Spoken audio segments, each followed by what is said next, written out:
ओम नमस्ते जी। आज हम कठोपनिषद की तृतीय वल्ली के 13वें मंत्र का स्वाध्याय कर रहे हैं। मंत्र इस प्रकार है। यच्छेद्वांग मनसी प्राज्ञस्तद्दच्छेत् ज्ञानात्मनि ज्ञानम आत्मनि महति नियच्छेत् तद्दच्छेत् शांतात्मनि।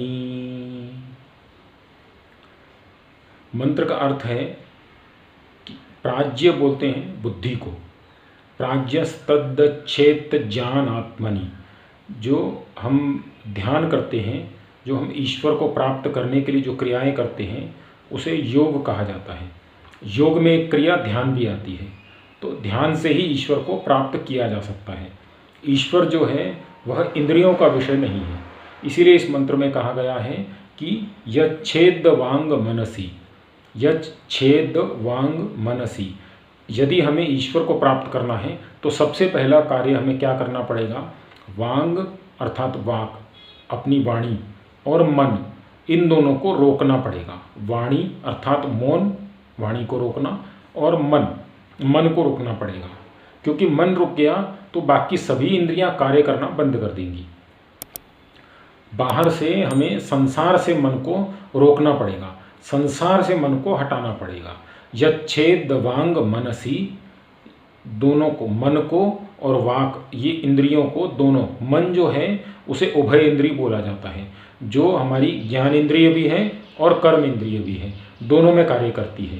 तो अपनी एक जो उभय इंद्रिय है मन और वाक इंद्रिय, यच्छेद्वांग मनसी। उसके बाद आगे बोलते हैं प्राज्ञस्तद्दच्छेद्ज्ञानात् आत्मनि।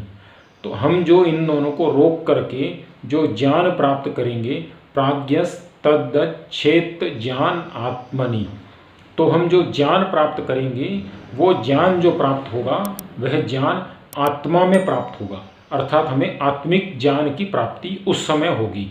अभी जो हम ज्ञान प्राप्त करते हैं यह हमारे शरीर तक रहता है, अर्थात आत्मा तक नहीं पहुंच पाता है। आत्मिक ज्ञान जो है उसे प्राप्त करने के लिए आत्मिक, जो आत्मा की हमारी जो भूख है, आत्मा को जो भोजन चाहिए होता है, वो आत्मा का जो भोजन है वो हम इस प्रकार से प्राप्त कर सकते हैं। और वो आत्मा का जो भोजन है वो क्या है? वह है ज्ञान।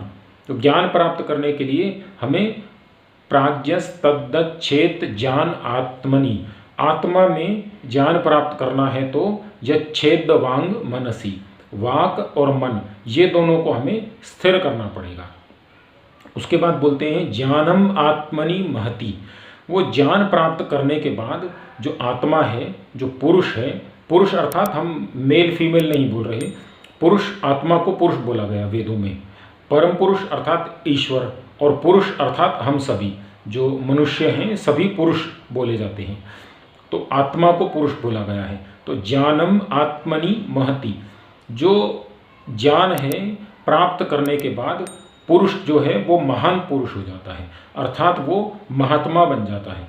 ज्ञानम आत्मनि महति निच्छेयत् तद्दच्छेत् शांत आत्मनि। तो ज्ञान प्राप्त करने के बाद जब वो महान हो जाता है, महंत हो जाता है, महात्मा हो जाता है, तो महात्मा होने के बाद जो उसे पहली चीज़ प्राप्त होती है वो क्या प्राप्त होती है? जो इस संसार में हम सबसे अधिक प्राप्त करना चाहते हैं, जिसके पीछे हम पूरा जीवन भागते हैं, वो क्या है? वो पैसा नहीं है, वो धन संपत्ति भी नहीं है, वो संसाधन भी नहीं है, वो है मानसिक शांति, वो है आत्मिक शांति। वो मिल जाए मनुष्य को तो उसको और किसी चीज़ की आवश्यकता नहीं रहती। बड़े बड़े धनी लोग हम देखते हैं, उनके पास धन तो बहुत है परंतु यह चीज़ नहीं है। कौन सी चीज़? आत्मिक शांति, मानसिक स्थिरता, वो नहीं है। तो वो कैसे प्राप्त होगी? उसके लिए बोला गया है यच्छेद्वांग मनसी, जो मन है और वाक, इन दोनों को रोक लो। इन दोनों को रोकने के बाद प्राज्ञस्तद्दच्छेत् ज्ञान आत्मनि, जो आत्मा है उसे ज्ञान प्राप्त करो। मन और वाक इंद्रियों को आत्मा में लगाओ और आत्मा का ज्ञान बढ़ाओ। वो ज्ञान बढ़ाने के बाद ज्ञानम आत्मनि महति, अपने आत्मा को, अपने आप को महान बनाओ। ज्ञानम आत्मनि महति निच्छेयत् तद्दच्छेत् शांत आत्मनि। वो ज्ञान प्राप्त करने के बाद आत्मा शांत अवस्था में चली जाती है। शांत अवस्था में अर्थात संसार से, सांसारिक दुखों से, सांसारिक तम से, सांसारिक अंधकार से, सांसारिक द्वेष से, मोह से, लोभ से, ये सब जो हमारे दुर्गुण हैं, इन सब को छोड़ करके वो एक अलग अवस्था में पहुंच जाती हैं, जिस अवस्था में पहुंचने को ही हम समाधि कहते हैं। वही अवस्था जो हम इस जीवन में सभी आध्यात्मिक लोग वो प्राप्त करना चाहते हैं, क्योंकि जिसे ईश्वर नहीं मालूम, जिसे आध्यात्म का ज्ञान नहीं है, जिसे केवल धन ही मालूम है, सब कुछ है, तो वो इस मार्ग पर चलना ही नहीं चाहता। और जो इस मार्ग पर चलना चाहता है, जो इस मार्ग पर चलने का प्रयास कर रहा है, उसका अंतिम लक्ष्य यही है, आत्मिक शांति प्राप्त करना। तो वो आत्मिक शांति प्राप्त करने के लिए हमें जिस मार्ग से चलना पड़ेगा, उस मार्ग के विषय में इस श्लोक में बताया गया है।